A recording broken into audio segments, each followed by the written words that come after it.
panel, please help me welcome to the stage your Air Combat Command Chief Master Sergeant, the distinguished Chief Jeremy Unterseher. Thanks, Steph.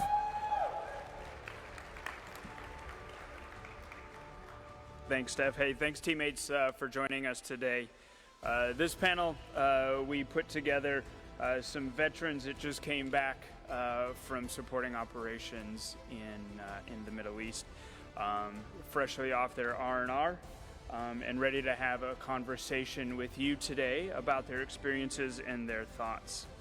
Our focus today is navigating the intense chaos of war and highlighting the critical tactical decision-making required to fight through any challenge.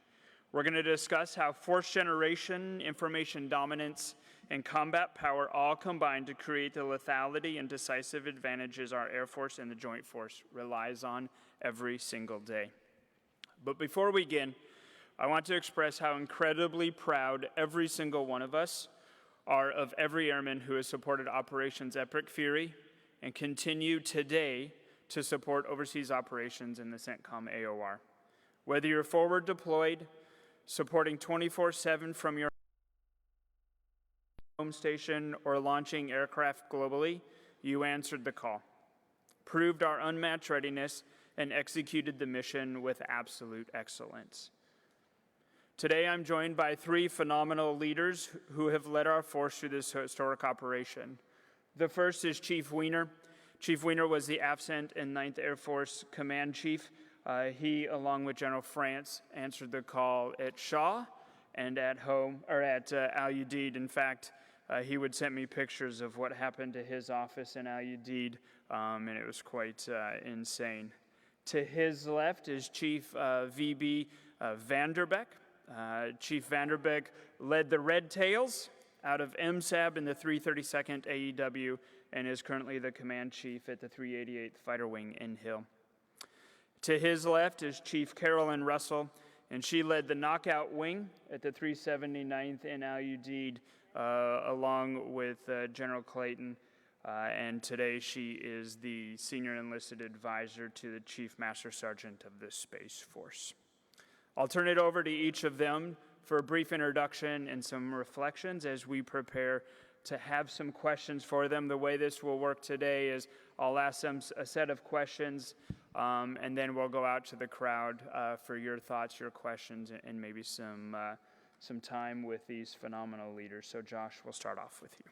First off, I just want to say thanks to CMSAF and to AFSA for putting together an event that's focused on airman readiness, all the way from BMT and recruiting through to what we're doing now and talking about homeland defense and leadership under fire. Thank you for that. The second is I'd echo the thank you to everyone that had anything to do with the support and operations that went on. It was monumental, to say the least. And so whether you are at any base across the globe, you were supporting in some fit, form, or fashion. And I just wanted to say thank you for what you did. And the last thing I'd like to say is I'm honored to sit next to these two. I got a chance to watch them lead under fire, in conflict, and with great distinction. And so I'm really proud of both of you, and I'm honored to sit up on the panel with you. Thanks, Josh. VB. Yeah, pretty much ditto to everything Josh said, but also the biggest thing I want to say is to see airmen from no stripers to chiefs taking their teams, getting, missiled, getting one-wayed, and pushing through all of that adversity to then succeed and to hold it together and keep everyone accountable and safe was one of the highlights of my career. Just seeing everyone do what they're supposed to do in the hardest of hards was amazing. Good morning, everyone. So it was awesome to be on the AFSA platform and have the opportunity to share the stage with these awesome chiefs and all of you awesome individuals to reflect and to share our experiences during Epic Fury and all the different things. I was a command chief for the 379 Grand Slam wing. Just wanted to add that in there. Led through the tail end of the 12-day war that culminated in the 23 June attacks on Al Udeid, as well as Midnight Hammer and Epic Fury. So my hope today is that you all will walk away with not only a sense of pride of what our airmen and guardians were able to accomplish in such volatile circumstances, but a call to action, that you would go back to your units and ignite conversations on what warfighter readiness really looks like. So, ready to get to it. All right. Thanks, teammates. Hey, Josh, you and I have talked often about how do we prepare airmen to go do the things that your airmen in AFCENT got to see and do.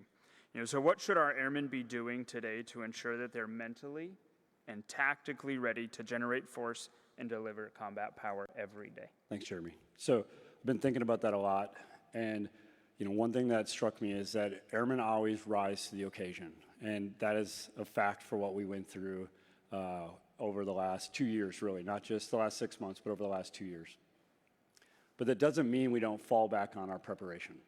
Like how we prepare ourselves, the habits we live, and what we do on a day-to-day basis is what makes us ready to rise to that occasion. And so a couple of those habits that I think we really need to lean in on, and it's not new. It's the same thing that everyone's been talking about this whole panel. You've heard them from the SEAC, you heard them from CMSAF, you heard them from the other C-cells that were up here. But I think personal discipline is something we really need to focus on. You don't just start with personal discipline. It isn't just start when pressure arrives. It's your preparation and how you set yourself up and how you live your life in the little things, day to day, every day, to make sure that you have personal discipline. Oftentimes when people hear discipline, they only think of the negative, like I was disciplined for something I did. But the personal discipline on the front side is what really matters. The second is staying calm under pressure.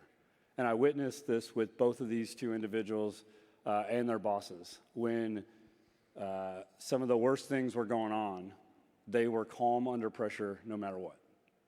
His boss would highlight the risks and what he needed to be able to continue to execute, and then crack a little joke just to let everyone know that he was still okay. And that went a long ways. And there were times that we were in a VTC. I led from Shaw because that's where we had the easiest access to information to really lead the fight. And we'd be on a secure VTC downrange, an alarm red would go off, and they would get up and walk out and run to the bunker. And that was an eerie feeling. How do you remain calm when you're in the middle of a meeting and their alarm goes off and they just get up and walk out of the meeting, of a 3-stars meeting, which was interesting as well, but obviously for great reason. But that staying calm under pressure is what really matters. People do not want to follow, especially in that situation, a leader who panics at the first sight or the first sense of something difficult. So work on your professional and personal conduct, your competencies, so that when the pressure turns up, you are ready to lead calmly through that chaos. The next thing is physical fitness, and we've talked a lot about it, but oftentimes when people talk about physical fitness, they just talk about passing a PT test or their PT score. I bet everyone in here has been at the PT test, and you're in your gear, so no one knows who you are or what your rank is, and you hear, hey, how fast are you going to run it? I'm just going to do like a 14:20. All I need is a 76 to pass. That is the wrong attitude. Combat doesn't care about your fitness test or your fitness score. It cares that you are physically ready to press on. When it's 120 degrees, you're in full kit, you haven't slept in a couple days, and the alarm red goes off and you need to run to a bunker that's 50 feet, 100 feet, whatever it is away from you. That's why physical fitness matters. The other part of it is, with the long nights, long days, stress, and still having to do your job to the highest degree, when your life and other lives are on the line, you are able to sustain and keep pressing through and making good decisions if you are physically fit. If you are not, it will take a wear and a tear on you. And so the last thing I want to talk about is just readiness is contagious. When one ready and disciplined airman shows up, it ups the game of everybody around them. But when the entire organization thinks like that and is disciplined and ready and competent, knows their job, that unleashes true combat capability. That unleashes readiness for anything that comes around the corner or through the sky. And so if I would leave every airman here at AFSA with one thing, it'd be don't spend your career hoping that you're ready when that moment comes. It's to live your life in a way that ensures you are ready. Because when the phone rings for you to deploy, that's not when the nation needs you to start becoming ready.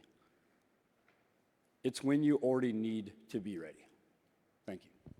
Hey, Josh, before we move on to the next question, we have talked at Air Combat Command often about the impact of physical fitness and the mental readiness, and you shared some very stark facts with the team.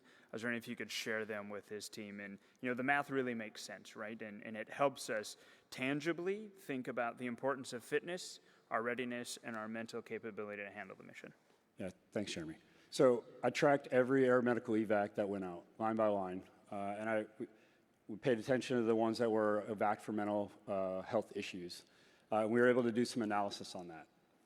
What we found is that 58% of the airmen that were AE'd out for mental health issues had PT in common. They either had an unsatisfactory PT test, scored 79 or under, or were exempt in all three components. So 6 in 10 airmen that were sent out for AE'd out for mental health issues had those three PT things in common. Now, that's not a direct correlation because there were also people that had excellence. So, but 60%, 58%, 6 in 10 tells the statistics, the math that says your fitness has a correlation to that, and it really matters. Yeah, thanks, Josh. It has a direct tie to our ability to continue on. We talk often in Air Combat Command about the ability to continue fighting, even through some of the most disastrous situations, and that's what we're going to go to with Chief Vanderbeek. Hey, VB, when you reflect back to your time at MSAB, alarm reds, and you're still launching F-35s, you're still launching Strike Eagles and MQ-9s, and the airmen are out there doing something that we really haven't prepared for. Alarm red, in most situations, we sit in our bunkers and we wait. But that wasn't what your airmen were doing in the fog and friction. Can you kind of talk through what that was like at MSAB? Yeah, we found out real quick. Within the first 24 hours, we were in bunkers about every 25 minutes. We had roughly about 50 alarm reds in the first 24 hours. Mission didn't stop. So, everyone's gone, well, a lot of people have gone to Korea. You've done your exercises where you go into alarm red, you then go into alarm black, initial release, everyone's doing par sweeps, everybody's making sure everything is safe, and then eventually you go to alarm black, general release. That wasn't possible. We were pretty much telling everybody we were going straight to alarm black, general release. No matter what the attack was, if we had an impact on base, we would say par sweeps and then accountability. But that was as you're running back to your job.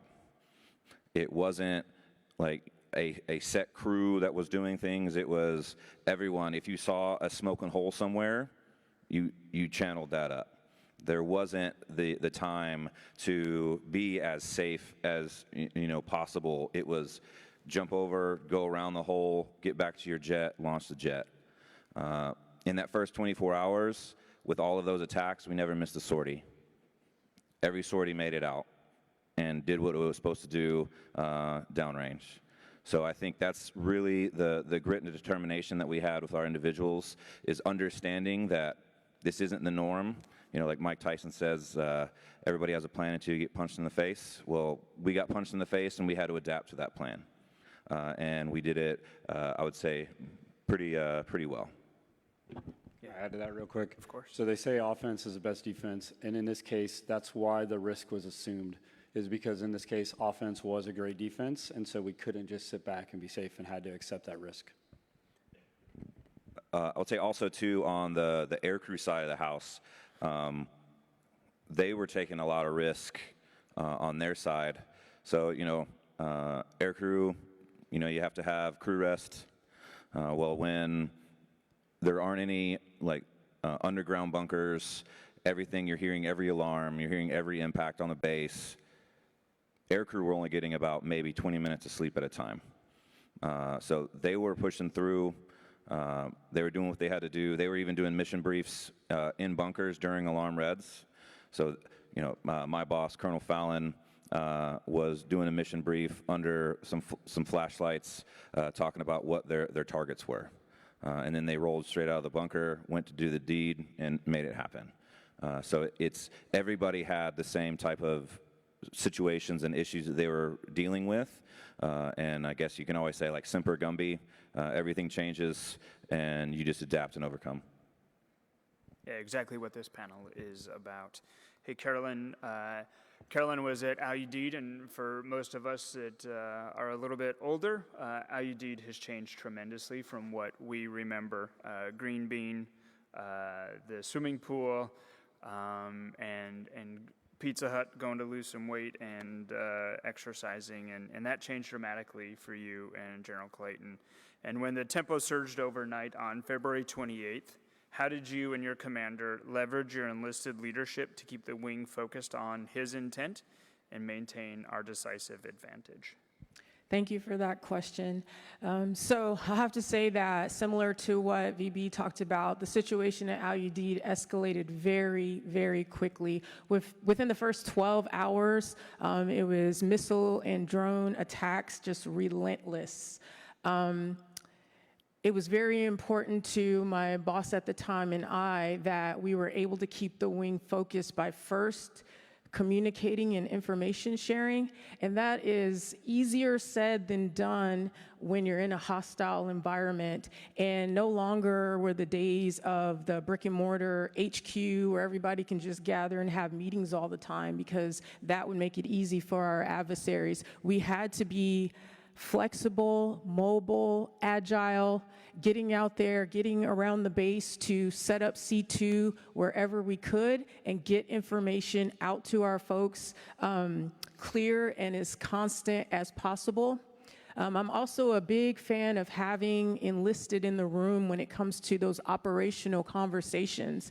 And that took a little work to get the folks to understand. And of course, like security clearances could be a challenge in some cases, but if you had the security clearance and you're an enlisted leader, you needed to be in that room, because I would say 90% of the decisions that were made impacted the majority of the force who were enlisted. So having that information firsthand to share and to leverage the information sharing so that our folks were empowered to make the right decisions in the moment where every second count was very, very important. So that information sharing. Also, I reframed a lot of the messaging with the intent to control what you can control. So there was a lot of uncertainty when it came to the power projection mission at the deed, specifically with airframes that we would be bedding down. Like we would get tasked with the mission, we would posture for it, and then it would get turned off. And it had nothing to do with, AFCENT or anything that was within our control. It was ABO, it was foreign policy, it was host nation decisions.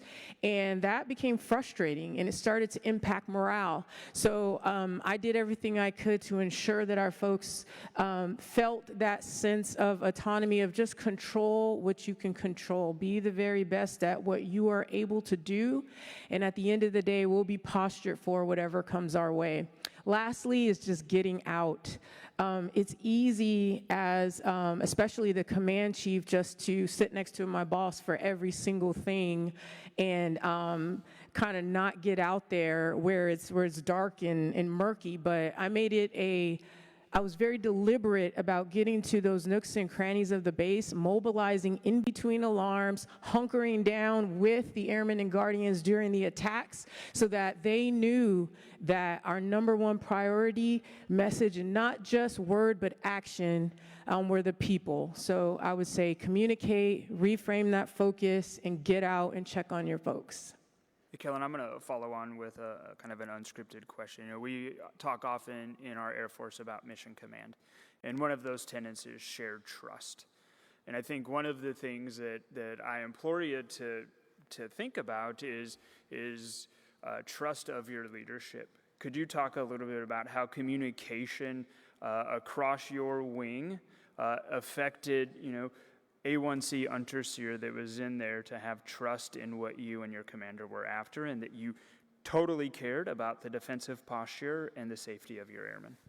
Absolutely. That trust was so important in the sense that my boss and I continually communicated the fact that force protection was our #1 priority, and we had to show that in action, meaning if there was a situation where an airman was guarding like an empty Connex,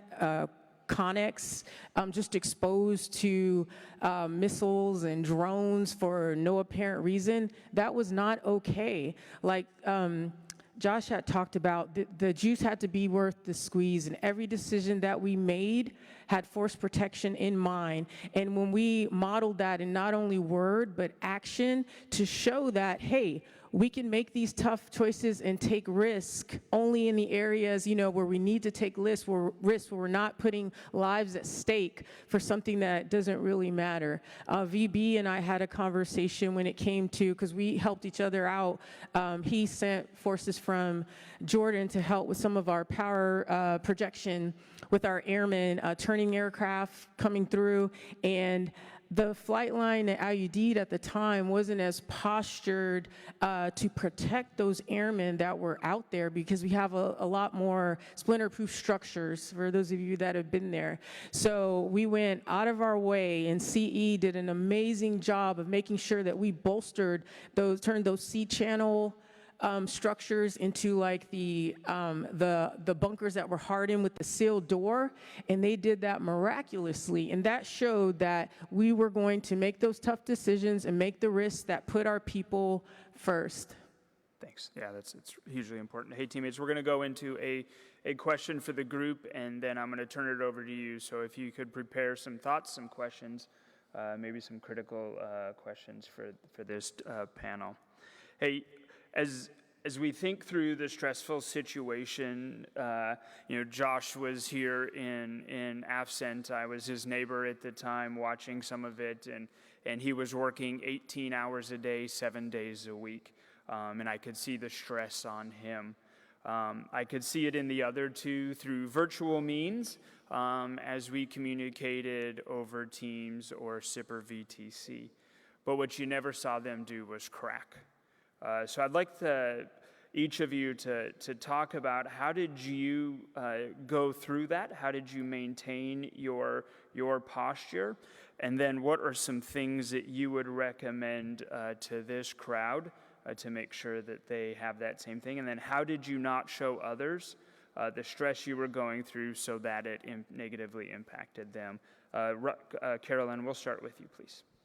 Thanks. So how you show up in battle, how you show up in the moment of crisis is indicative of how you show up in the choices that you make each day. And that's been echoed throughout this whole conference, and my brothers to my right echoed that as well. You have to put in that daily work so that when the moment happens, you are ready and not trying to get ready. So for me, I found that competent, composed, and compassionate leadership is what worked best in those moments of crisis. And the competency is important. So as the conflict started to develop, I spent a lot of time learning what our capabilities are for the base when it came to defense. You know, our ADA, which is the Patriot batteries and different things. All the ways that I can explain to airmen and guardians as to how they were protected and what we were doing to defend them. Things change quickly, and it builds that credibility when you're a competent leader, even if it's moving fastly. And I would encourage something that you all can do to get our airmen and our guardians prepared for that moment I'm glad to hear that the institution is moving to more realistic exercising with the stress inoculation, but there's things you can do in your unit, because I'll put you on notice. It's not just the awesome defenders and the maintainers that are out there. There were so many AFSCs that answered the call. You know, FSS and COM and CE, our intel was amazing. If you think you're going to be behind the desk just chilling, no, you're going to be called upon. So I would ask units to think about how you can get those sets and reps in a realistic environment to prepare our airmen to be competent in those moments. And with the composure, it goes back to those 4 pillars of readiness. All 4 pillars matter. And I saw that play out not only in my leadership, but among folks that were surrounded. So please take that stuff seriously. All 4 pillars matter. Lastly is with the compassion piece. A lot of people may not equate, a wartime situation with compassion, but, if you think it's tough to lead airmen amongst the danger of missiles and drones, try leading them when they have no Wi-Fi, no coffee, no energy drinks, no Zen. That is a whole nother level. Lots of people it was their first deployment, and we were in some terrifying situations. So real quickly, when I first got on the ground, I had been up for 72 hours because, again, I landed at the tail end of the 12-day war. And then when we had to evacuate from the base, when we got word, that the missiles were coming, we were in a dark, dark field, and everything was moving very quickly. I was ready as I thought I could be, even with the no sleep and things like that. But during the second salvo of missiles, we took cover, and then we got up off the ground, and the decision was made to run to a wall to try to have some type of just structure near us, because we were out in the parking lot. And I'm up, it's pitch black outside, I got my gear on, it didn't fit, I'm running. And then those that you have been at the deed know about the rock situation, right? You've seen like those giant rocks out there. So I hit the ground. I face planted, I tripped on a rock. And it was one of those situations where you're like, okay, what do you do? I'm leading, and nobody really, for the most part, knew, because it was dark out there, who it was. So I'm posturing to get back up, and I look up, and I see this M4 rifle, and I see this hand. And I'm like, and this defender had stopped in the midst of the chaos and the rush, and he looked at me, he gave me his hand, and he said, "You're okay, get on up." So I got up and got to the wall, and I never forgot that moment of compassion. So I say, lead with compassion. That is a strength, because you never know when you're going to need that hand to help you up, and you never know when you're going to be that hand to help somebody up. So. Thanks, Carolyn. Phoebe.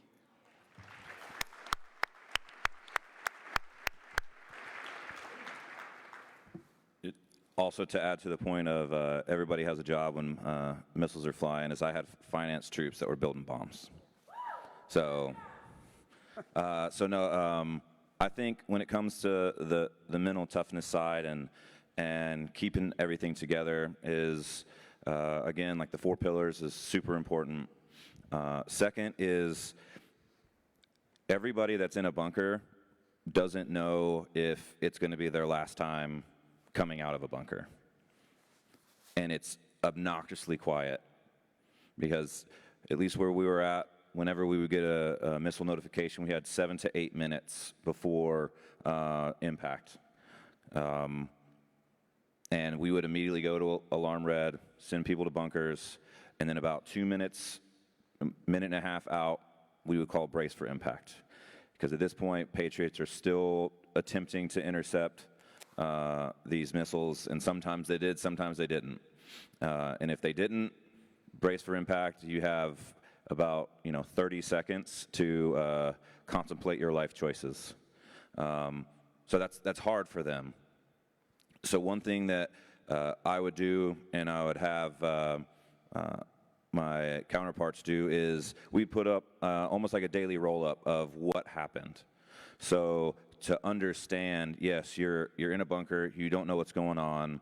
I would send this out to my chiefs saying, hey, this is why we were in bunkers this time, or this is why we called 8 alarm reds, additional missiles while you're already in bunkers, because they just keep slinging them at us.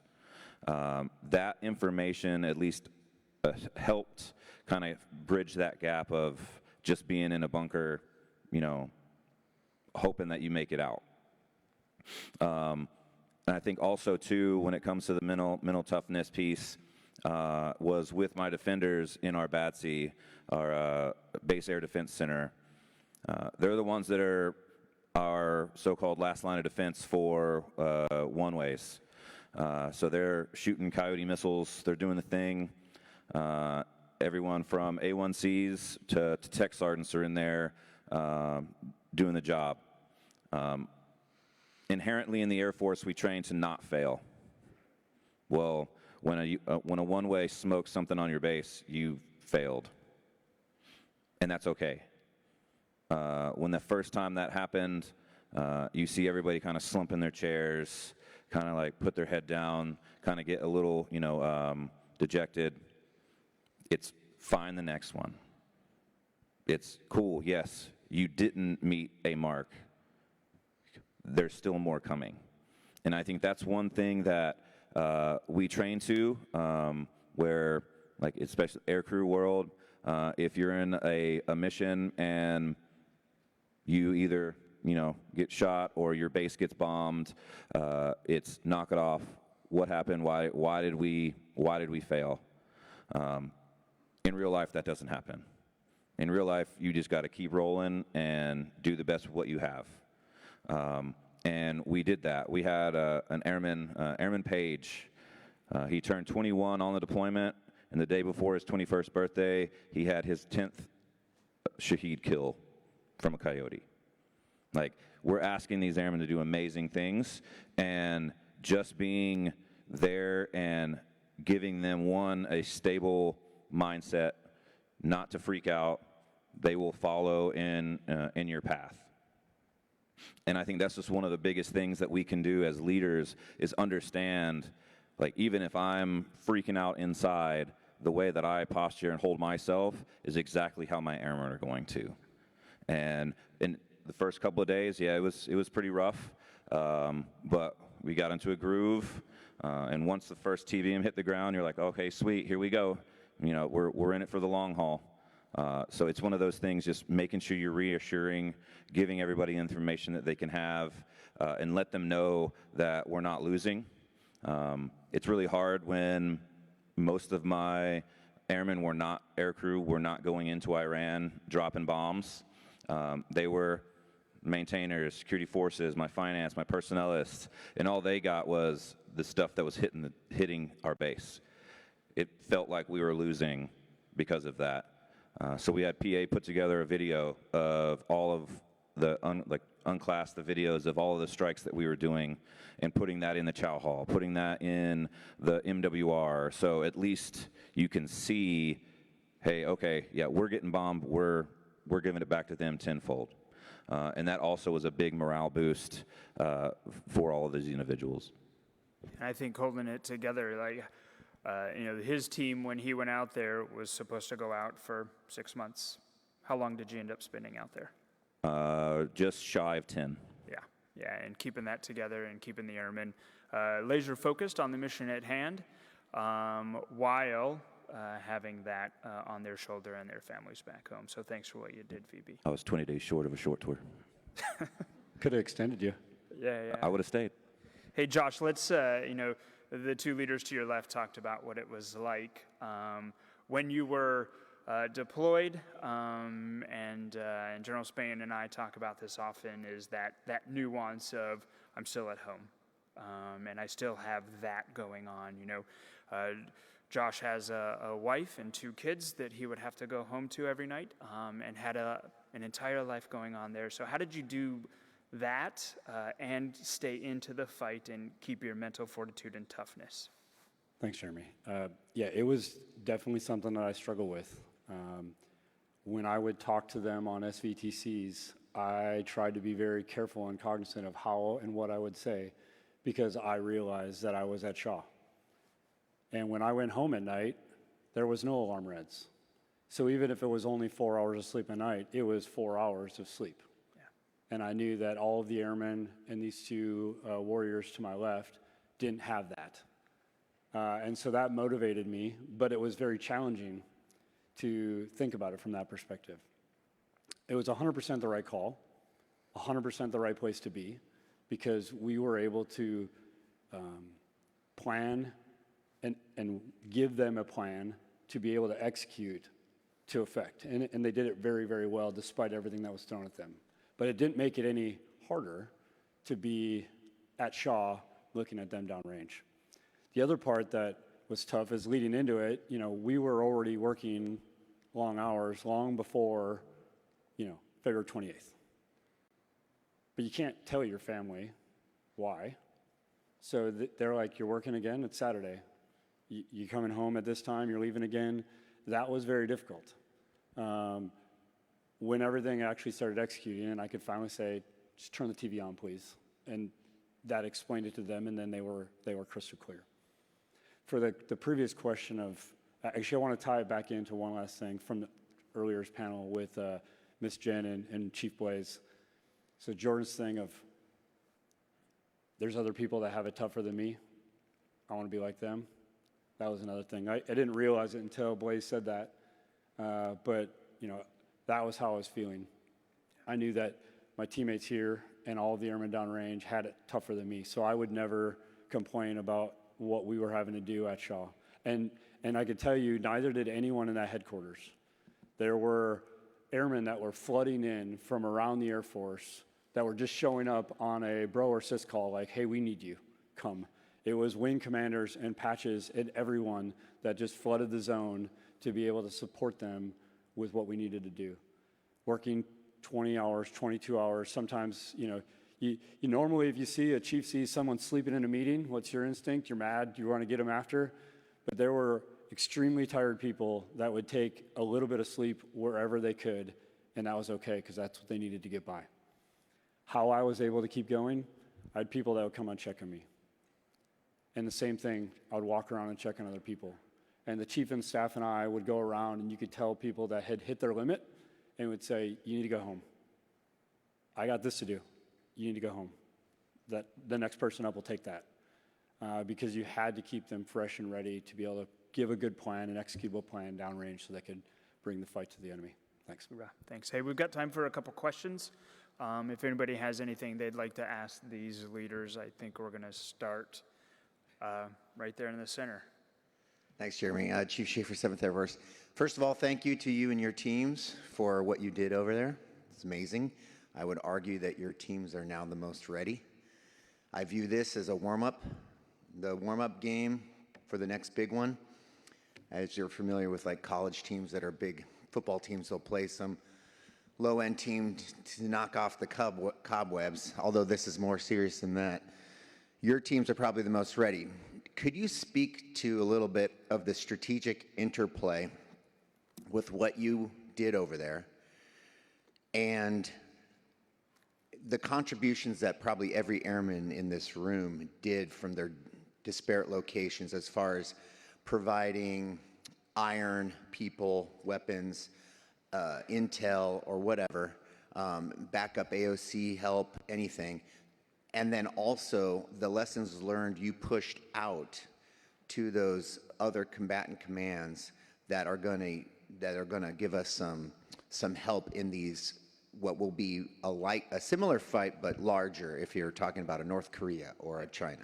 Hey, thanks, Kraken. Hey, just so that we can get as many questions, Josh, if you'll take this one and then I'll direct them at Yeah, I'll make this one really quick. You never know when you're going to be in the fight. And so we lost Sipper on the East Coast and lost all of our connections.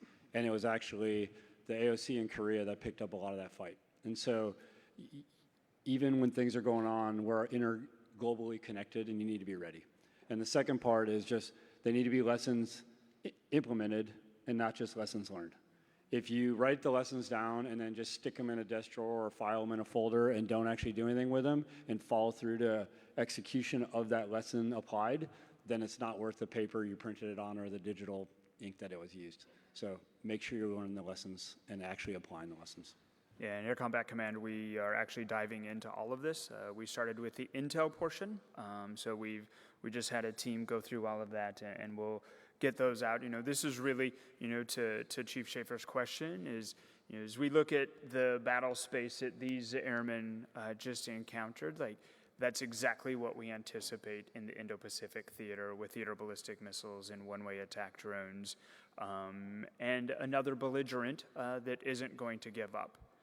And that's kind of what we're looking at, and how do we share that with others? And certainly, the CFACs are diving into that, and we're going to get better based off of the things that we've done. We'll go over here for the next question, please.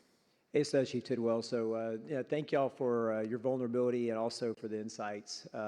So, Josh, you and I have talked about this, about lessons applied, but for the two that were deployed downrange, as we look at continuing to transform our professional military education, what are the things that when you look and you saw how some of our NCOs performed and how some of our senior NCOs performed, were there opportunities where there was like, man, I wish we had taught them this, or that we had done this to prepare them so that they could have been more effective quicker, that we can take back to Air University, incorporate as we're doing professional military education and exercising those folks?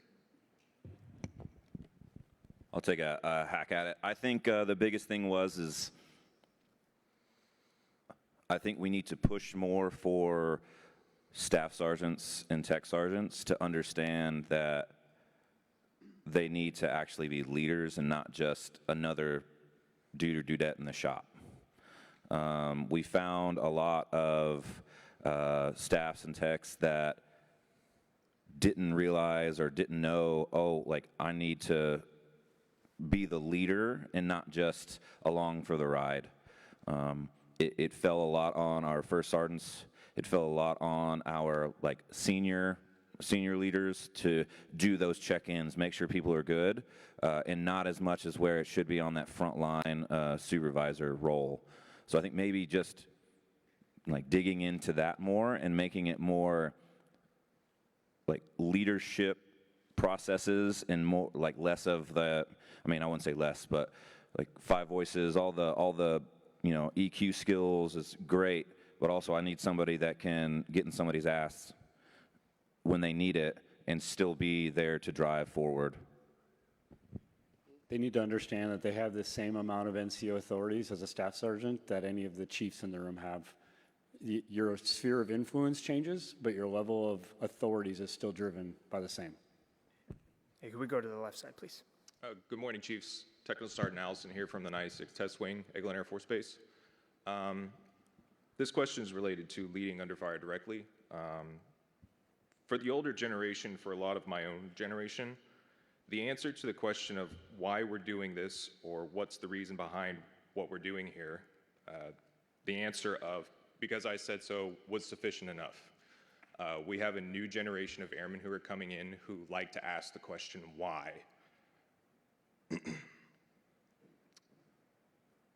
They want to know, not because they're not willing to act, but because they're looking for how they can attach value to the mission they're performing.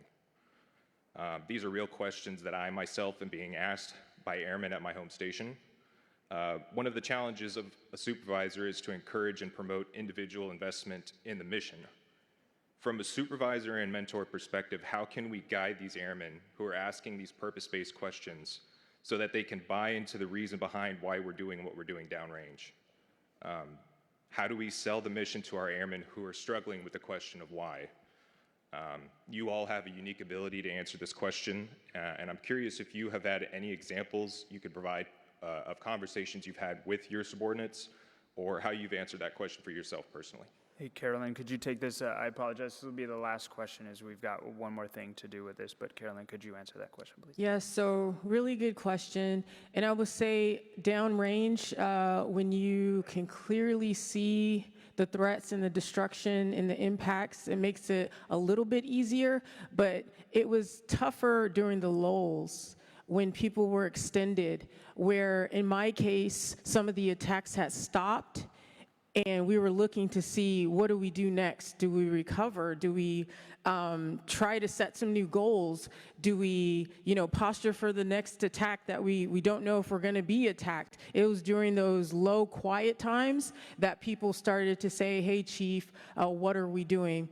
Also, things like we had to have folks evacuate their dorm rooms, and that made a lot of people upset because they didn't understand why they couldn't, have access to their things and have their cell phones connected and things like that. So what I personally did was I explained what I can explain. You build trust through transparency, and whenever you have the opportunity to share the reasons behind the decisions, you share it. You don't play the secret squirrel unless you have to play the secret squirrel. You be transparent and upfront about why the decisions are being made.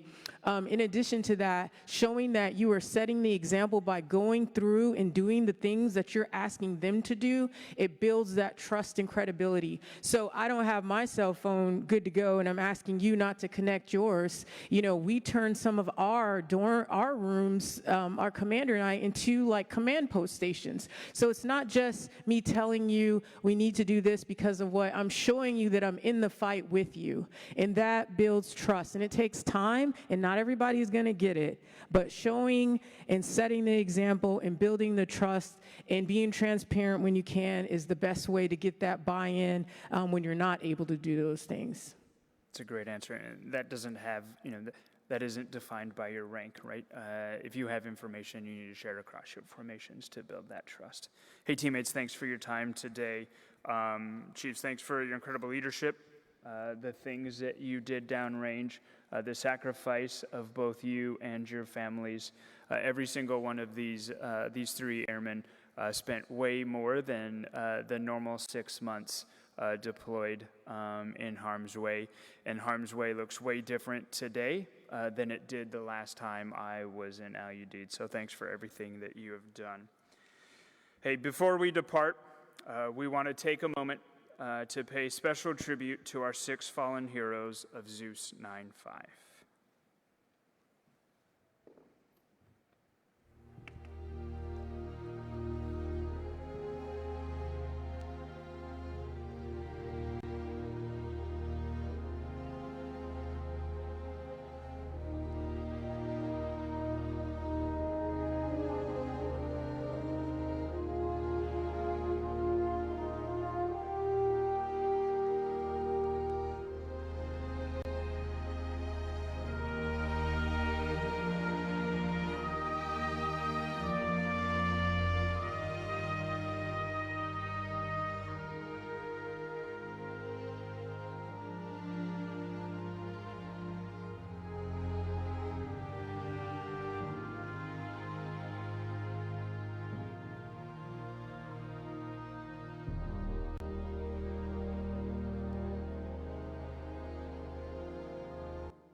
Ladies and gentlemen, every war has a cost. This one has cost us 18 of our service members and 6 of them airmen. Will you please stand and join me in a moment of silence and reflection?